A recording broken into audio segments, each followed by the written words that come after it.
You're right everyone, it's Adrian from Romany Custom Catapult. So I've got a build here to show you. This is the last build before I take a 3-day break to do some other stuff.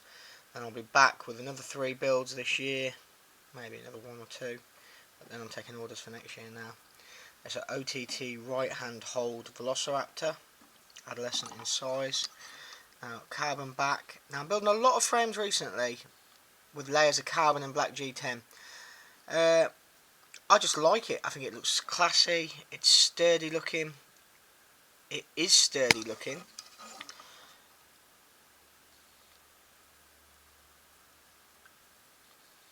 There we go, macro. Yeah, carbon fiber's nice. I've done the carbon fiber at an angle on this one.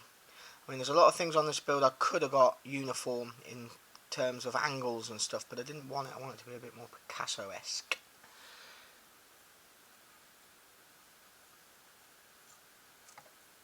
Got a layer of carbon, black G10, carbon, another layer of black G10, and the face is a more complicated affair. As you can see, we've got 1, 2, 3, 4, 5 pieces. As many splits as I think as I've done on a raptor. It's very subtle with it all being black. You've got black G10 at the top, black G10 there, black G10 at the bottom, and in here you've got galactic stone. Gives it a really nice look. The fella that ordered this, I believe, is in America, and he wanted like a Northern Lights, aurora, borealis type of theme. So this material does glow. I'd like that bit to have glowed a bit more, but it glows nicely. This bit glows really good, and the blue there's nice. So yeah, I think I nailed the theme. I went with black G10 rather than carbon fibre on this side, so as to make these parts stand out much better. They wouldn't have stood out as good with carbon.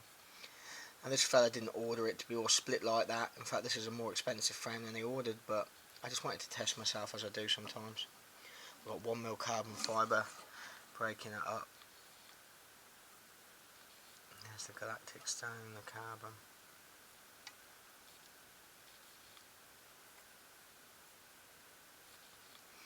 With lanyards holes, sometimes I countersink them, sometimes I just take the sharp edges off the inside. Some people will notice that if you notice my work a lot. I just have a change around every now and again and mix it up. Also, this is the first frame to use, if we can, I don't want to swear.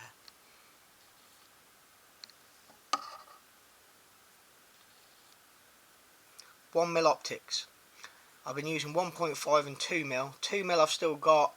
People don't seem to really want them. They're too big when you go at range on the site. But a lot of people has asked me for smaller optics. So as standard now, I'm using 1mm unless otherwise instructed.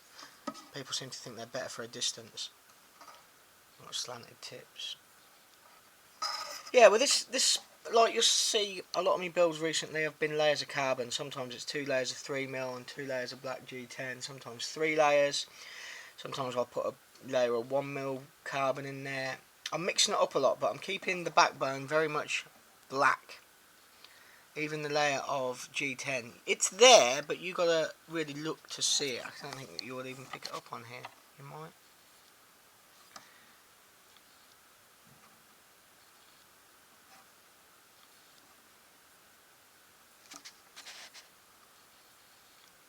There we go. You might be able to pick them up, you might not. But they're there, they separate the carbon up nicely. And what I like doing is the carbon on the back, the carbon on the bottom part of the handle, and then I'll do me split various angles, whichever way I want, whichever way I feel uses the material the best, and a piece of fancy material at the top. It's very subtle, and I can only explain it as like a beautiful woman wearing a lovely black evening dress. Quite plain, nothing too out there, but very classy, but then she has some nice jewellery on. And the jewellery really sets it off, and that's the same as this frame, or not so much this one, but the ones I've been doing with the angle split at the top, or very much similar to this, of all black, and then we have the split at the top with something very fancy and nice up here, which is the jewellery. It's the focus point, the jewel in the crown of the frame, and I'll continue to build like this until I'm bored of it, to be honest. Yeah, so yeah, I'm liking it, and everyone seems to like black carbon. It goes with everything, so yeah. all well and good. Nice finish on the carbon. So yeah, what do you think to that? Tri, quad, quadruple, I don't know what you call the split. A lot of different splits.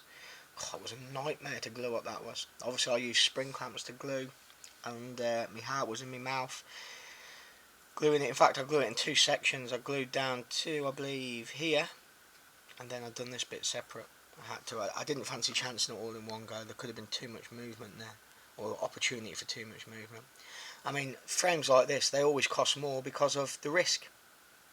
It took near enough a day for me to get all these bits cut and get them smoothed and get no glue lines and do it just to do that face. So yeah, splits like that are going to cost more. The single angle split I can do kind of in my sleep now, but a split like that, there's a lot of work involved, trust me. It might not look it, but there is a lot of work involved. So yeah, I'm hoping the guy likes it. He's yet to get back to me with his address. But yeah, thanks all for watching. I apologise again for the useless camera I'm using. Thanks all.